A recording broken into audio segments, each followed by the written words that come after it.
Okay, so we are going to start with the 6th chapter of Sutrasthana. ये कौन सा चतुष्क है? हमें पता है 5, 6, 7, 8 ये 4 चैप्टर्स जो है वो स्वस्थ चतुष्क में आएंगे। ठीक है। 5th चैप्टर का नाम क्या था? मात्रा शीतियम अध्यायम व्याख्यास्यामः। 6th चैप्टर का नाम क्या है? तस्य अशीतियम अध्यायम व्याख्यास्यामः। ठीक है। Okay, now will start with the first श्लोक। ओके, ये इंपॉर्टेंट है इसलिए मेरा फोकस इधर जा रहा है। तस्य आशीत आद्य आहारद बलम वर्णश्च वर्धते यस्य ऋतु सात्म्यम विदितम चेष्टा आहार व्यपश्रयम। ठीक है, क्या बताया हुआ है? तस्य आशित आद्य। आशित आद्य मतलब कितने टाइप के खाने होते हैं?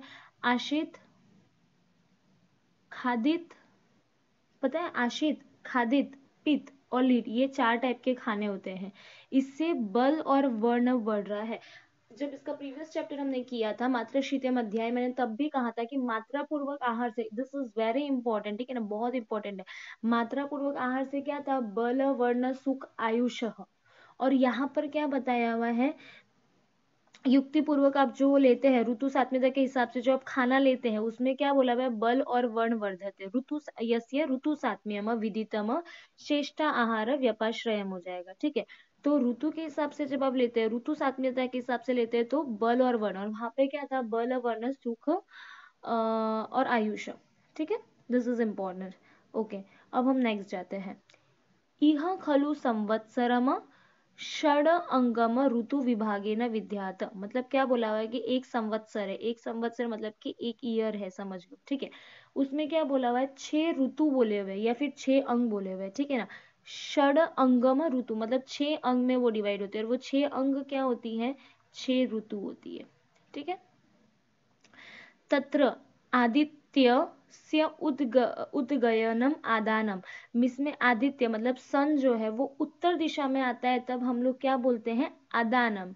च त्रीनु हाँ, त्रिनृ शिशिर आदि न ग्रीष्म अंतान व्यवस्थित। पहला रीड करते फिर ये समझते हैं। वर्षा आदि न पुनर हेमंत अंतात दक्षिण आयनम विसर्ग च। ठीक है, तो पहले अब इसमें हमें क्या समझाया हुआ है कि एक संवत्सर हो जाएगा, उसमें 2 हो जाएगा। ठीक है, आदान काल जो हो जाएगा इसमें ये बताया हुआ, आदान हो जाएगा और विसर्ग हो जाएगा। ठीक है, फिर वो आदित्य की सन की बात करी हुई है। ठीक है, इसमें सन जो हो जाएगा वो उत्तरायण में हो जाएगा, और इसमें जो हो जाएगा वो दक्षिणायन में हो जाएगा। ठीक है, ये समझने के लिए बहुत सिंपल चीज बताती हूँ, बिकॉज इवेंचुअली अभी याद रह जाएगा, लेकिन आफ्टर टाइम यू फॉरगॉट कि आदान में उत्तरायण आता है या विसर्ग में उत्तरायण। The best thing to remember, I always suggest, mnemonic ऐसा हो जो अपने आप याद आना चाहिए, निमोनिक को हमें कभी याद करना ना पड़े। आदान काल में हमारे पास वॉवेल यूज हो रहा है, आ ई ई उ। उत्तरायण में भी हमारे पास वॉवेल है। दक्षिणायन में यहाँ पे विसर्ग है और दक्षिण है, दोनों कॉन्सोनेंट है। ठीक है, तो इस बेसिस पे, on the basis of vowel and consonant, we can say आदान में आ ई ई उ वाला और उत्तरायण में भी अ यू वाला आ रहा है। ठीक है, तो ऐसे हमें ध्यान रखना है। ठीक है, फिर एक और चीज यहाँ पे बताई हुई है कि आदान काल जो है वो शुरू कहाँ से हो रहा है? ठीक है, शिशिर आदीन मतलब शिशिर से शुरू हो रहा है, शिशिर वसंत ग्रीष्म, तो ग्रीष्म अंतान ग्रीष्म में खत्म हो रहा है। वैसे ही अगर मैं बात करती हूँ विसर्ग काल की, तो वर्षा आदि न मतलब वर्षा से शुरू हो रहा है और हेमंत पे खत्म हो रहा है। ठीक है, इजी था। ठीक है, अभी आगे हम लोग नेक्स्ट देखते हैं। अब इसमें क्या बताया हुआ आगे, बस इतना ही था अभी। अब हम जाएंगे ये विसर्ग पुनेर वायवो न अति रुक्षा प्रवंती। ठीक है, विसर्ग में क्या बताया हुआ है कि वायु जो होती है ना बहुत ज्यादा रुक्ष नहीं होते हैं। ठीक है, और आदान में हाँ न अति पुनर आदान है, लेकिन आदान में हमें ध्यान रखना है कि वायु जो होती है वो बहुत ज्यादा रुक्ष होती है। विसर्ग में क्या होता है? सोमश अव्या मतलब सोम होता है, सोम गुण ज्यादा होता है, तो उसमें बल जो है पेशेंट का, आई मीन जो पर्सन है उसका बल जो है अव्याहत, उसमें कुछ भी प्रॉब्लम नहीं आती है। शिशिर आभीर भीर पुर यज्ञ, हाँ मतलब क्या समझाया हुआ है इसमें? मतलब नॉर्मल चीज ये बताई हुई कि जो जैसे हम लोग एक और चीज बोल सकते हैं कि विसर्ग में वायु जो है होती है वो अतिरुक्ष नहीं होती है, लेकिन वहीं पे आदान काल में वायु है वो ज्यादा रुक्ष होती है। विसर्ग में सोम गुण होता है, मतलब सौम्य गुण होता है। इससे हमें एक और चीज ध्यान रखनी है कि विसर्ग को सौम्य भी बोलते हैं, और आदान में सूर्य होता है, इस वजह से हम उसको आग्नेय भी बोल सकते हैं। तो अ से आदान, अ से आग्नेय, ऐसे भी याद रख सकते हैं। तो इसमें ज्यादा रुक्ष नहीं होती, ज्यादा रुक्ष हो जाती है। विसर्ग काल में चंद्रमा पूर्ण बली रहता है और अपनी किरण फैलाकर विश्व को निरंतर अप्यहित तृप्त करता रहते हैं, विसर्ग काल को सौम्य कहा जाता है। ठीक है, डन विद दिस। ये बहुत सिंपली हम लोग फर्स्ट ईयर से पढ़ते आ रहे हैं, इस वजह से इधर इतना फोकस नहीं डालेंगे। ठीक है, लेकिन इंपॉर्टेंट है। आदानम, आदानम को हम क्या बोलते हैं, सॉरी, आदान को हम लोग क्या बोलते हैं, आग्नेय, और विसर्ग को हम लोग क्या बोल रहे थे, सौम्य।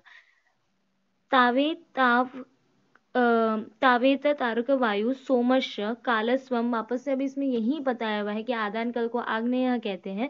और उस इसमें क्या बोला हुआ है कि अर्क, वायु और सोम, मतलब तीनों, अर्क मतलब सूर्य, वायु और चंद्रमा, काल स्वभाव से मार्ग का ग्रहण कर, मतलब काल, ऋतु, दोष और देह बल की उत्पत्ति में कारण होते हैं। ठीक है, वो सब ठीक है। मेनली हमें ये ध्यान रखने की इसको आग्नेय बोला हुआ है, इसमें सौम्य बोला हुआ है। ठीक है, अभी आगे हम लोग ध्यान देंगे, उसमें क्या बोला हुआ है, तत्र रविर भार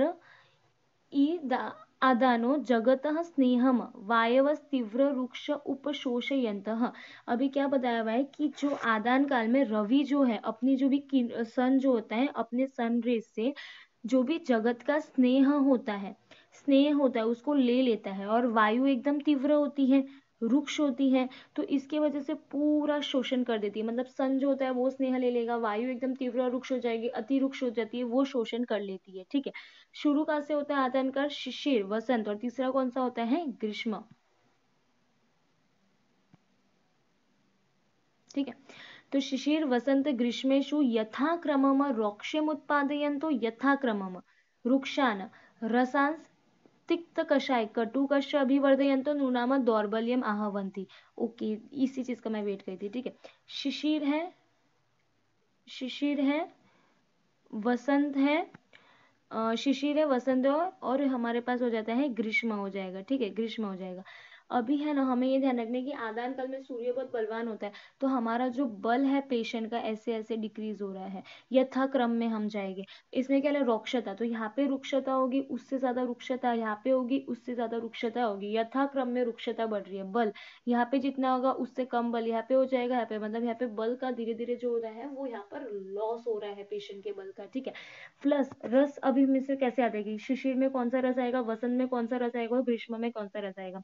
जनरली हमारा रस का वो क्या होता है, सीक्वेंस क्या होता है, कटु, तिक्त, कषाय। कुछ भी नहीं करना है, ये कटु है और ये कषाय है। ठीक है, कुछ भी नहीं करना है, कटु को फर्स्ट वाले को सिर्फ लास्ट में शिफ्ट कर देना है, तो इधर क्या हो जाएगा, तिक्त हो जाएगा, कषाय हो जाएगा और कटु हो जाएगा। ठीक है, सिर्फ इतनी ध्यान रखनी है। ठीक है, तो इसमें क्या बताया हुआ है, आदान काल में सूर्य रहता है, अतिरुक्ष वायु होता है, शोषण कर देता है, तो इसमें क्या हो जाएगा, यथाक्रमम रुक्षता आएगी, यथाक्रम, हाँ, यथाक्रम रुक्षणा उत्पन्न हो जाते हैं। रुक्ष रस में कौन सा, कटु, तिक्त, कषाय, कटु को लास्ट में डाल देना है, तो तिक्त, कषाय, कटु रस की वृद्धि हो जाने से दुर्बलता उत्पन्न हो जाती है, दौर्बल्यम आहवंती। ठीक है, दुर्बलता उत्पन्न हो जाती है। Very simple.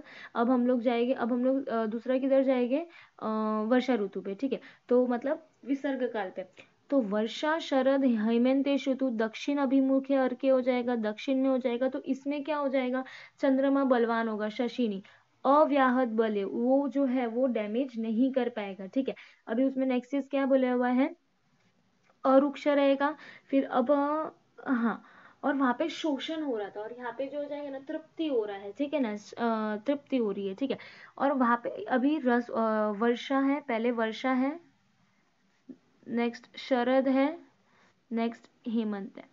रस मैंने तब भी बोला था, वहां पे कटु, तिक्त, कषाय था, तो तिक्त, कषाय था, कटु लास्ट में क्या था, यहाँ पे मधुर, अम्ल, लवण, तो मधुर फर्स्ट है तो वो लास्ट में चल जाएगा, तो रस में कैसा हो जाएगा, इधर अम्ल हो जाएगा, इधर लवण हो जाएगा, और इधर मधु हो जाएगा। ठीक है, तो हमें ये ध्यान रखनी थी। और वहां पे बल जो है धीरे धीरे कम हो रहा था, यहाँ पे बल धीरे धीरे इंक्रीज हो रहा है। ठीक है, तो बल जो है यहाँ पे इस ऑर्डर में जो है वो इंक्रीज हो रहा है, बल इस ऑर्डर में जो वो इंक्रीज हो रहा है।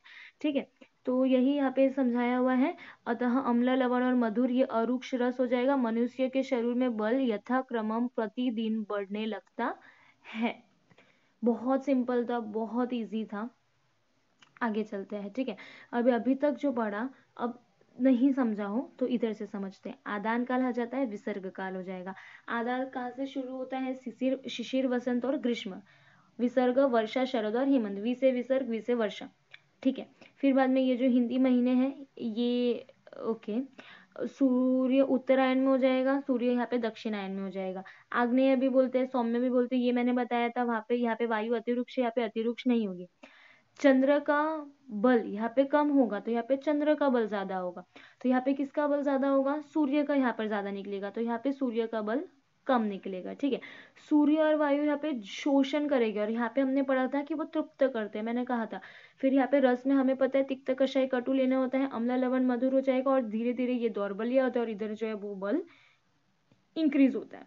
ठीक है, इजी, अभी तक इजी था। अब ये बहुत इंपॉर्टेंट है, ये श्लोक very very important, very important. ठीक है, अभी सी क्या समझाया हुआ है? आदाव अंते च दौर्बल्यम विसर्ग आदान यो नुनाम। इसका इतने का मतलब पहले समझेंगे।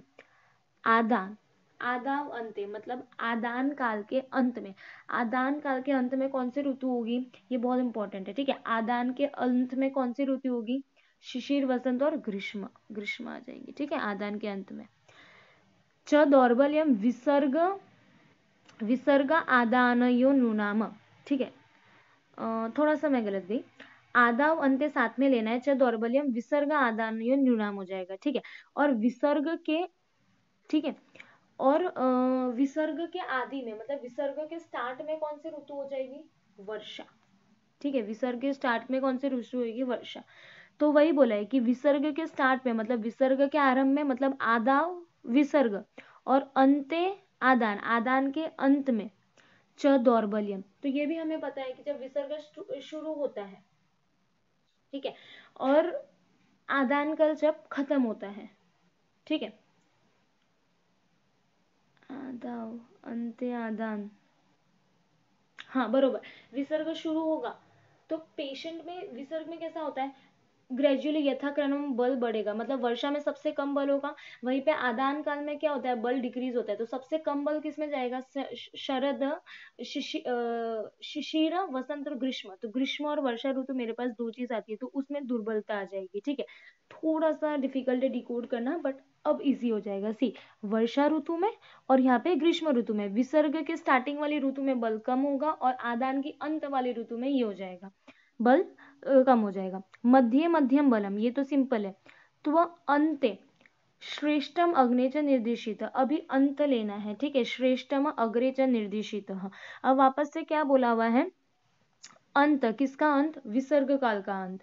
तो विसर्ग काल के अंत में वर्षा, शरद और हेमंत ऋतु आ जाएगा। ठीक है, तो विसर्ग काल के अंत में हेमंत ऋतु हो जाएगा, और अग्रे च, और अग्रे, अग्रे मतलब किसका हो जाएगा? आदान काल का स्टार्टिंग हो जाएगा। आदान काल के स्टार्टिंग में कौन सी ऋतु हो जाएगी?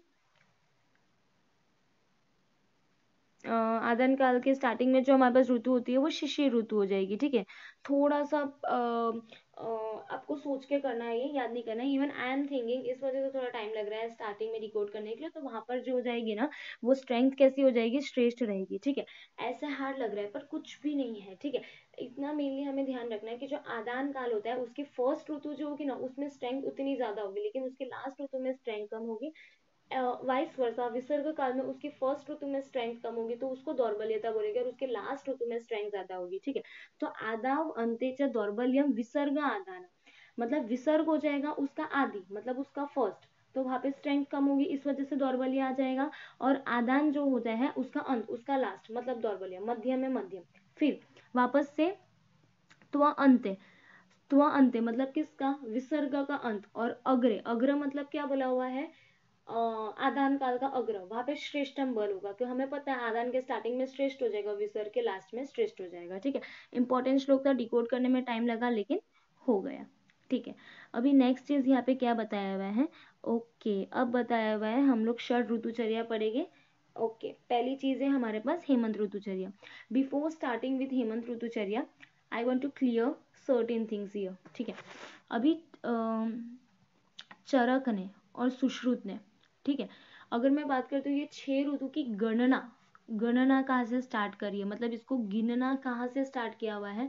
तो शिशिर से। अभी हमने पूरा पढ़ा, कहीं पे शुरू हो रहा है हेमंत शिशिर नहीं, शिशिर वसंत ग्रीष्म ऐसा शुरू हो रहा है। तो गणना उन्होंने स्टार्ट किया, लेकिन वर्णन, वर्णन you can see in front of your eyes, वर्णन कहाँ से स्टार्ट किया है? हेमंत ऋतुचर्या से। तो ये इंपॉर्टेंट क्वेश्चन है कि दोनों ने, चरक और सुश्रुत ने, गणना कहाँ से शुरू करी है? शिशिर से, लेकिन वर्णन कहाँ से शुरू करा है? हेमंत ने। और थोड़े आचार्य जिनका इधर अलग व्यू है, जो नागार्जुना है, ठीक है, नागार्जुनों है, उन्होंने स्टार्ट किया हुआ है किसका? वर्णन की बात करी, गणना खत्म, उसका एक ही क्वेश्चन था कि काउंटिंग कहाँ से स्टार्ट करी हुई है? शिशिर से। नागार्जुन ने वर्णन जो है वो स्टार्ट किया है वर्षा से, वर्षा ऋतु से। याद करने के लिए बेस्ट बताती हूँ, I will give you the best trick here. Nagarjuna last में क्या आ रहा है? June. June is the name of month. June month के वी नो स्टार्टिंग में, मिड में देर आर रेन्स, ठीक है। तो जून, जून से वर्षा, ठीक है। और एक ऋग्वेद है, ऋग्वेद ने शुरू किया हुआ है वर्णन थ्रू शरद, शरद, ठीक है। तो R S we can remember like this, ठीक है। तो गणना और वर्णन, it is important to understand this कि चरक और सुश्रुत ने गिनना कहाँ से शुरू किया है? शिशिर से। और वर्णन कहाँ से दिया हुआ है? हेमंत से। नागार्जुन ने जून, जून से वर्षा। And Rigveda, Rigveda R, R के बाद आता है एस, तो उससे शरद ऋतु हो जाएगा, ठीक है, important. Okay, now I think description will start with the next video.